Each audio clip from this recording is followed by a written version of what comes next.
اصلاح کرم سے کر دے۔ الحمدللہ رب العالمین والصلاة والسلام علی سید المرسلین، اما بعد فاعوذ باللہ من الشیطان الرجیم، بسم اللہ الرحمن الرحیم۔ پڑھیے، الصلاة والسلام علیک یا رسول اللہ وعلی آلک واصحابک یا حبیب اللہ۔ الصلاة والسلام علیک یا نبی اللہ وعلی آلک واصحابک یا نور اللہ۔ درود پاک پڑھنے کے بے شمار فضائل و برکات ہیں۔ کعبے کے بدر الدجا، طیبہ کے شمس الضحیٰ صلی اللہ تعالی علیہ وآلہ وسلم فرماتے ہیں کہ تم اپنی مجلسوں کو مجھ پر درود پاک پڑھ کر آراستہ کیا کرو کہ تمہارا مجھ پر درود پاک پڑھنا کل بروز قیامت تمہارے لیے نور ہوگا۔ آئیے، محفل سجی ہے اور مزین کرتے ہیں، مل کر درود پاک پڑھ لیں۔ صلو علی الحبیب صلی اللہ تعالی علی محمد صلی اللہ علیہ وسلم۔ احادیث میں مضمون ملتا ہے کہ جو رمضان میں ایک سجدہ کرے تو اس کو ہر سجدے کے بدلے جنت میں ایک محل عطا کیا جائے گا۔ ذرا غور کریں کہ ہم کتنے سجدے کرتے ہیں تراویح میں؟ 20 رکعتیں 40 سجدے، 17 رکعتیں عشاء کی ملا لیں تو مزید 34 سجدے، 74 ہو گئے۔ مغرب بھی رات میں نماز آتی ہے تو جو مغرب کے 3 فرض، 2 سنت، 2 نفل، اوابین بھی اللہ توفیق دے پڑھ لے تو یہ کتنے ہو گئے؟ 18 سجدے۔ سبحان اللہ، عدد کتنا پیارا بنا کہ جو مغرب پوری پڑھے، عشاء پوری پڑھے تو ایک رات میں 92 سجدے کرتا ہے۔ 92 کا عدد بھی سرکار دو عالم علیہ السلام کے مبارک نام کا عدد ہے۔ اس سے انشاءاللہ 92 گھر روزانہ جنت میں وہ کما رہا ہے، اور صرف جنت کے محل نہیں، آقا فرماتے ہیں ہر سجدے پر 1000 نیکیاں بھی ملیں گی۔ 92,000 نیکیاں ہو گئی، پھر فرمایا ہر سجدے پر جنت میں ایک درخت بھی لگا دیا جائے گا۔ اب کسی کو یہ کہیں یار رمضان میں 20 رکعتیں تراویح کی پابندی سے پڑھو، جیسے ہی مہینہ ختم ہوگا تو میں ڈیفینس میں ایک بنگلہ دے دیا جائے گا۔ بندہ کہے یار صرف تراویح سے بنگلہ ملے گا تو تہجد بھی پڑھ لیتا ہوں، ساتھ کی پلاٹ بھی دے دیں۔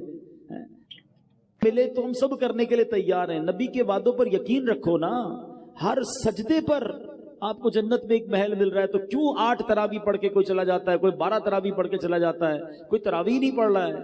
نہ کریں ایسا۔ دیکھیں رمضان کی یہ راتیں گھومنے پھرنے کھانے پینے کے لیے نہیں ہے، یہ عبادتوں کے لیے ہیں، یہ اللہ کو راضی کرنے کا مہینہ ہے۔ اس مہینے میں حاصل کر لو جو حاصل کرنا ہے۔ نبی پاک کی حدیث سے سمجھو رمضان کیا ہے۔ میرے آقا علیہ السلام فرماتے ہیں اگر اس امت کو معلوم ہوتا کہ رمضان کیا ہے تو یہ تمنا کرتے کہ سارا سال ہی رمضان ہو۔ آپ دیکھیں کچھ لوگوں کا سیزن آتا ہے، بہت سارے یہاں کاروباری لوگ بیٹھے ہیں، ہر کاروبار کا ایک سیزن آتا ہے۔ آج کل آپ کو درزی بڑے بیزی ملیں گے، خاص طور پہ آخری عشرے میں۔ اچھا، اب ان کو کہیں چلو یار کہیں گھومنے پھرنے چلتے ہیں، کہ نہیں بھائی رمضان کا سیزن لگا ہوا ہے، عید کے بعد جدھر بولو گے چلیں گے۔ بقرعید کے دنوں میں کسی کسائی کو گھما پھرا کے دکھا دو، نہیں بھائی یہ تو دن آئے، پورا سال انتظار تھا بقرعید میں۔ ہر آئٹم کا آتا ہے نا سیزن۔ مثال کے طور پہ گرمیاں آتی ہے تو کولر والے، اے سی والے بزی ہو جاتے ہیں، سردیاں آتی ہے تو بلینکٹ والے، گیزر والے۔ ہر کاروباری کا ایک سیزن ہوتا ہے۔ وہ سیزن میں کیا کہتا ہے اپنے دوستوں کو؟ یار سیزن کے دن ہے۔ گھر والوں کو بھی کہتا ہے کوئی مجھ سے ایکسٹرا کام مت کہنا۔ دوستوں کو کہتا ہے بھائی میں ٹائم نہیں دے سکوں گا، بس یہ 10 15 20 دن مہینہ سیزن کا گزار لو، پھر انشاءاللہ جو بولو گے کریں گے۔ تو رمضان میں ہم نہیں کہہ سکتے اپنے دوستوں کو یار یہ مہینہ تھوڑا سا عبادت کرنے دو، یہ مہینہ میں سجدے کر لوں، یہ مہینہ میں تلاوت کر لوں۔ بلکہ رمضان میں ایسا لگتا ہے دوستی یاری زیادہ جاگ جاتی ہے۔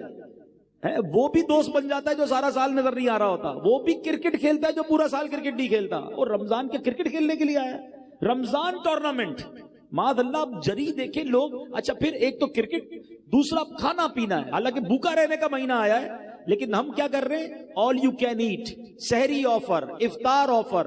اچھا دوست بھی ایک دوسرے سے مل کے ایک ہی سوال کر رہے ہوتے ہیں، اور سناؤ آج سحری کدھر کرنی ہے، آج افطار پہ کدھر چلنا ہے؟ تو بھائی یہ پوچھو نا آج تلاوت کدھر کرنی ہے، آج ذکر کدھر کرنا ہے، آج محفل میں کہاں جانا ہے، آج تہجد کدھر پڑھنی ہے؟ یہ باتیں نہیں ہو رہی ہماری۔ سوچیے رمضان کیا ہے خدا کے واسطے۔ روزانہ ساری سال جو ہے نا میں اور آپ ایک دعا کرتے ہیں، یا اللہ میری دعا سن لے، میری مغفرت فرما دے، میرے گناہ معاف کر دے، میری مشکل آسان کر دے۔ ہم کرتے نا دعا۔ آپ کو پتہ ہے حدیثوں میں یہ مضمون ملتا ہے کہ رمضان کی راتوں میں آسمان سے آواز لگائی جاتی ہے کوئی مانگنے والا کہ اس کی مراد پوری کر دی جائے، ہے کوئی مغفرت کا سوالی کہ اس کا سوال پورا کیا جائے، ہے کوئی توبہ کرنے والا کہ اس کی توبہ قبول کی جائے. ادھر سے آفر ہے اور ہم غفلت میں یہ راتیں گزار رہے ہیں. تھوڑے دنوں پہلے سوچ رہے تھے چاند دکھے گا، رمضان آئے گا، ہم عبادت کریں گے، ابھی تو سوچ ہی رہے ہیں. پلیز دیکھو، پچھلے رمضان میں کئی لوگ ہمارے ساتھ تھے جو اس بار نہیں ہیں. کیا پتا اگلے رمضان میں ہم نہ ہوں. اس رمضان کو اپنی زندگی کا آخری رمضان سمجھنا اور اس کو اللہ کی یاد میں گزارے. وہ روایت یاد رکھیے گا کہ میرے آقا علیہ الصلوۃ والسلام نے ایک دعا پر آمین فرمائی تھی. جبریل امین نے کیا دعا کی تھی کہ یا اللہ جو رمضان پائے اور اپنی مغفرت نہ کروا سکے اس کی ناک خاک آلود ہو، یعنی وہ ہلاک و برباد ہو جائے. نبی پاک نے آمین فرمایا تھا. دعا کون کر رہا ہے؟ فرشتوں کا سردار.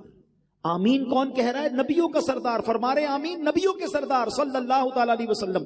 دعا تو مقبول ہے نا. پھر ہمیں تو کانشیس ہو جانا چاہیے کہ یا اللہ 15 دن گزر گئے، نہ تراویح ایسی پڑھ سکا، نہ روزے ایسے رکھ سکا، پتہ نہیں بخشش ہوئی کہ نہیں. مولا کروڑوں بخشے گئے ہوں گے، ان بخشے ہو کا واسطہ مجھے بخش دے پلیز. میرے بچوں، میرے ینگسٹر بچے، رمضان اس لیے نہیں آیا کہ ہم کھیل کود اور کھانے پینے اور شاپنگ میں گزار دیں. قرآن شریف کے حوالے سے ہی میں ایک سورت بلکہ اس کی چند آیتیں اور وہ پیغام دینا چاہتا ہوں کہ سوچئے اس مہینے میں ایک ایسی رات ہے جس رات کی فضیلت بیان کرنے کے لیے پوری قرآن پاک میں ایک سورت آئی ہے اور اس سورت کا نام ہی سورہ قدر ہے. اور کیا شاندار پیغام ہے اس میں. بسم اللہ الرحمن الرحیم. انا انزلناہ فی لیلۃ القدر وما ادراک ما لیلۃ القدر. قرآن کا یہ شاندار اسلوب سمجھیے، یہ بہت خوبصورت اسٹائل ہے کہ قرآن میں جب کسی بات کو امپورٹنٹ ذکر کیا جاتا ہے، ایمفسائز کیا جاتا ہے، تو قرآن خود ایک سوال کرتا ہے وما ادراک ما لیلۃ القدر. تم نے کیا جانا لیلۃ القدر کیا ہے؟ آپ کو یہی اسلوب سورہ قارعہ میں بھی ملے گا. القارعۃ ما القارعہ وما ادراک ما القارعہ. تم نے کیا جانا قارعہ کیا ہے؟ وہ سوال کے بعد قرآن خود ہی جواب ارشاد فرماتا ہے، لیکن اٹریکشن ہو جائے، بندہ سمجھ لے دیر از سم تھنگ اسپیشل، کوئی بڑی بات ہونے جا رہی ہے. قرآن کہتا ہے ہم نے اس کو لیلۃ القدر میں نازل کیا اور پھر فرمایا وما ادراک ما لیلۃ القدر. تم نے کیا جانا لیلۃ القدر کیا ہے؟ پھر خود قرآن جواب دے رہا ہے لیلۃ القدر خیر من الف شہر. ہیں لیلۃ القدر 1000 مہینوں سے بہتر ہے. اب ایک کوسچن دماغ میں پیدا ہو سکتا ہے کہ یہ 1000 مہینوں کی جو بات کی گئی یہ کیلکولیشن نارملی تو نہیں ہوتی ہے، کیونکہ اس کے 84 ایئرز اور 4 مہینے بنتے ہیں، 84 سال اور تقریباً 4 ماہ، 100 سال فرما دیے جاتے. ایگزیکٹلی 1000 مہینے کیوں؟ سبحان اللہ. علماء نے اس کے باقاعدہ مفسرین نے شان نزول بیان کیے. ایک بڑا پیارا شان نزول کہ فرمایا نبی پاک علیہ الصلوۃ والسلام ایک بار صحابہ کے درمیان بیٹھے، جلوہ فرما ہے. صحابہ کو نبی پاک نے خود ایک واقعہ سنایا کہ پچھلی قوم میں ایک بڑے بزرگ تھے، ان کا نام حضرت شمعون تھا. 1000 مہینے تک ایسے عبادت کی، دن روزے رکھے، رات نوافل پڑھے، جہاد بھی کیا اور شہید بھی ہو گئے. اتنا شاندار جب واقعہ صحابہ نے سنا نا تو صحابہ کرام علیہ رضوان کے دلوں پر ملال گزرا. Look at the way of thinking of صحابہ کرام. کیا انداز تھا صحابہ کرام کے سوچنے کا. کہتے حضور یہ پچھلی قوم والے تو آگے بڑھ گئے، اتنی ساری عبادت، 1000 مہینے کی عبادت. ہماری تو عمر ہی تھوڑی ہے، 84 سال 4 مہینے ہم تو زندہ ہی نہیں رہتے. نارملی لائف تو ہماری نہیں ہے اتنی، اور اگر جی بھی لیں تو عبادت کہاں سے کریں گے؟ بڑھاپے میں کہاں سے عبادت ہوگی؟ کہ حضور ہماری عمریں تھوڑی، پچھلی قومیں تو آگے بڑھ گئیں. اب یہاں ذرا رکتا ہوں اور اپنا حال ہم چیک کریں. ہم افسوس کس بات پر کرتے ہیں؟ کسی کا گھر دیکھ کر آ جائیں، او ہو اتنا بڑا بنگلہ، اتنی گاڑیاں بھی گن لیتے لوگ، بلکہ کچھ لوگ تو قیمت بھی نکال لیتے، پارکنگ میں اتنے کروڑ کی گاڑی کھڑی تھی. او اللہ کے بندو تم، اچھا پھر افسوس، اپنا گھر برا لگنے لگتا ہے، اپنی نعمتیں کم لگنے لگتی ہیں کہ اتنی ساری زندگی بھی محنت کروں تو میں اس کے مقابلے میں نہیں پہنچ سکوں گا. یہ صرف دنیا والوں کو دیکھ کر افسوس کیوں ہوتا ہے ہمیں؟ یہ ذہن نہیں تھا صحابہ کرام کا. انہوں نے کہا حضور وہ نیکیوں میں آگے بڑھ گئے، ان کی عمریں زیادہ تھیں. مجھے ایک بات بتاؤ نا، کسی بڑی گاڑی والے، کسی بڑے بنگلے والے، کسی دنیا میں ترقی کرنے والے کو دیکھ کر دل میں افسوس ہوتا ہے. کبھی ایسا نہیں ہوا کہ کسی تہجد گزار کو دیکھ کر خیال آئے یار یہ تہجد پڑھتا ہے میں نہیں پڑھتا؟ کسی عالم دین کو دیکھ کر خیال آئے، ماشاءاللہ علامہ صاحب ہمارے ساتھ بیٹھے ہیں، ان کی عمر کے کئی لوگ ہم میں سے موجود ہیں، یہ خیال نہیں آیا کہ میری ان کی عمر ایک ہے، یہ عالم بن کے میں نہیں بن گیا. کسی مفتی کو دیکھ کر، کسی حافظ کو دیکھ کر کہ یار اس کے دل میں پورا قرآن ہے، میں قرآن یاد نہیں کر سکا, یہ کیوں خیال نہیں آتا کہ یہ جنت کی طرف آگے بڑھ رہا ہے اور میں پیچھے رہ گیا. صرف دنیا میں لوگوں کو ترقی کرتے ہوئے, یہ ہمارے سرکل ہی الٹا ہے. ہمیں اگر زندگی پرسکون گزارنی ہے تو نیکیوں میں اپنے آگے والوں کو دیکھیے اور نعمتوں میں اپنے پیچھے والوں کو دیکھیں کہ دیکھو وہ لوگ کتنی تکلیف میں ہیں اور اللہ نے مجھے کروڑوں سے اچھا بنایا ہے, میرے ہاتھ پیر سلامت ہیں. آج بھی رمضان میں کئی لوگ ہیں جن کے گھروں میں افطار کے لیے نہیں ہے, بیچارے روڈ پر آ کر افطار کرتے ہیں. اللہ نے مجھے اور آپ کو کیسے وسیع دسترخوان دیے ہیں. ارے مجھے تو شکر ادا کرنا چاہیے تھا, مگر جب کسی مالدار آدمی سے ملا, جب کسی کے گھر پہ گئے, جب کسی کی ذرا ثروت دیکھی تو بہت سارے لوگ اپنے اندر ہی اندر مایوسی کی کیفیت میں آ جاتے ہیں. نکلو ان چیزوں سے باہر, سیکھو صحابہ کرام سے. اب جب صحابہ کرام نے نبی پاک سے کہا نا حضور یہ لوگ تو آگے بڑھ گئے, تو سبحان اللہ, نبی پاک کے دل اقدس پر کچھ ملال گزرا. ہائے ہائے, مصطفیٰ کریم کے دل اقدس پر ملال گزرے, رنج گزرے. یہ رب کو کب گوارا ہے. جبریل امین آتے ہیں, کہتے حضور غم زدہ نہ ہو, آپ کی امت کو اللہ نے ہر سال ایک رات ایسی دے دی ہے جو اس رات میں عبادت کرے گا اللہ حضرت شمعون کی 1000 مہینے کی گئی عبادت سے زیادہ ثواب عطا فرما دے گا. That is 1000 month, لیلۃ القدر خیر من 1000 شہر. یہ وہ 1000 مہینوں سے افضل رات ہے جو ہر سال ہمیں عطا کی گئی ہے. سبحان اللہ. اب آؤ اور آسان کر دیا گیا. یہ نہیں کہا کہ سال میں کوئی رات ہوگی, بلکہ یہ بھی نہیں کہا رمضان میں کوئی رات ہوگی. نبی پاک نے غلاموں پر اور کرم فرما دیا. یہ بھی فرما دیا, حدیث پاک کا خلاصہ ہے کہ رمضان کے آخری عشرے کی طاق راتوں میں سے کسی رات میں شب قدر کو تلاش کر لو. 21ویں, 23ویں, 25ویں, 27ویں یا 29ویں. تو اے میرے پیارے اسلامی بھائیوں, دس از دا گولڈن چانس. اللہ مجھے اور آپ کو شب قدر نصیب فرمائے. مور دین 84 ایئرز, 84 سال سے زیادہ کی عبادت کرنے کا ایک رات میں آپ کو موقع ملنے والا ہے. تو آپ کانشیس ہو جائیں, تیار ہو جائیں. آخری عشرہ گھومنے پھرنے اور شاپنگ سینٹر میں مت جانا, یہ فوکس کر لیں. سب سے بہترین طریقہ کیا ہے شب قدر کو پانے کا؟ علماء کہتے ہیں بندہ اعتکاف کر لے. جو اعتکاف کرتا ہے نا اس کو تو شب قدر اللہ کے گھر میں ہی مل جاتی ہے. تو جہاں جہاں ہو سکے اعتکاف کریں. دعوت اسلامی کے تحت بھی دنیا بھر میں اعتکاف کروائے جا رہے ہیں. تو جہاں آپ کی محلے میں عاشقان رسول کی مسجد ہو, جس سے بن سکے, دعوت اسلامی والوں کے ساتھ اعتکاف کریں گے تو فائدہ یہ ہوگا کہ آپ کی اعتکاف میں بھی تربیت ہوتی رہے گی, بہت ساری باتیں مزید سیکھ جائیں گے. اعتکاف نہیں کر سکتے تو پھر آج میرا ایک مشورہ لے لیجیے.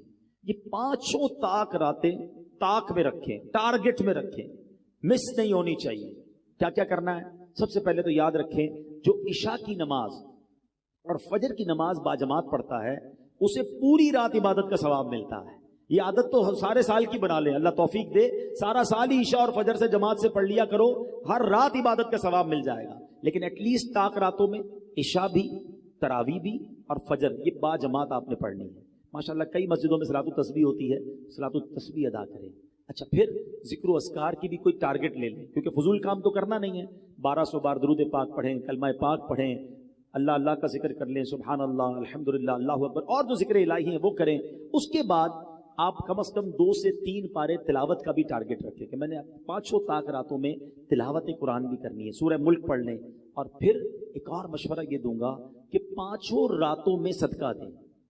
آپ کی جتنی حیثیت, 100 روپے کر لیں, 500 کر لیں, 1000 کر لیں, 10,000, 1 لاکھ, جو اللہ نے آپ کو نوازے. 5 انویلپ بنا لیں کہ میں نے یہ 5 راتوں میں اللہ کی راہ میں خرچ کرنا ہے. کسی غریب کو دے دیں, کسی مسجد میں دے دیں, واٹ ایور. لیکن ہوگا کیا کہ اگر ان 5 راتوں میں جو رات بھی شب قدر ہوئی نا, یہ جتنی ورائٹی والے انشاءاللہ آپ نے ثواب کے کام کیے ہوں گے, ہر کام اللہ کی رحمت سے 1000 مہینوں سے زیادہ کی فضیلت حاصل کر لے گا. ٹارگٹ کرو. لوگ سیزن کا جب خیال رکھتے ہیں, آپ خیال رکھو نا, ایک زبردست سیزن آ رہا ہے, آیا ہوا ہے رمضان, اور آخری طاق راتوں کو اور آپ فوکس کر لیں. اور پھر آخری بات دیکھیں, رمضان میں ماشاءاللہ مسجدیں بھی بھری ہوئی ہیں, نمازی بھی ہیں. رمضان کے بعد کیا ہمارے اوپر رمضان میں ہی نماز فرض ہے؟ کیا ہم رمضان میں ہی اللہ کے بندے ہیں؟ ایکچولی پتہ ہے ہوتا کیا ہے, سمجھو بات. رمضان میں میری اور آپ کی پریکٹس کروائی جا رہی ہے فائنل فائٹ کے لیے. شیطان بند کر دیا, اینیمی بند ہے, دشمن بند ہے, تاکہ میرے بندے عبادت کر لیں, روزہ رکھ لیں, تگڑے ہو جائیں, تقوی میں مضبوط ہو جائیں. اب شیطان آئے تو مقابلہ کر سکیں. مگر نظر یہ آتا ہے کہ لگتا ہے پہلی بال پہ ہی آؤٹ ہو جاتے ہیں, پہلے دن ہی مقابلے میں ہار جاتے ہیں. ارے بھائی کچھ دن تو باقی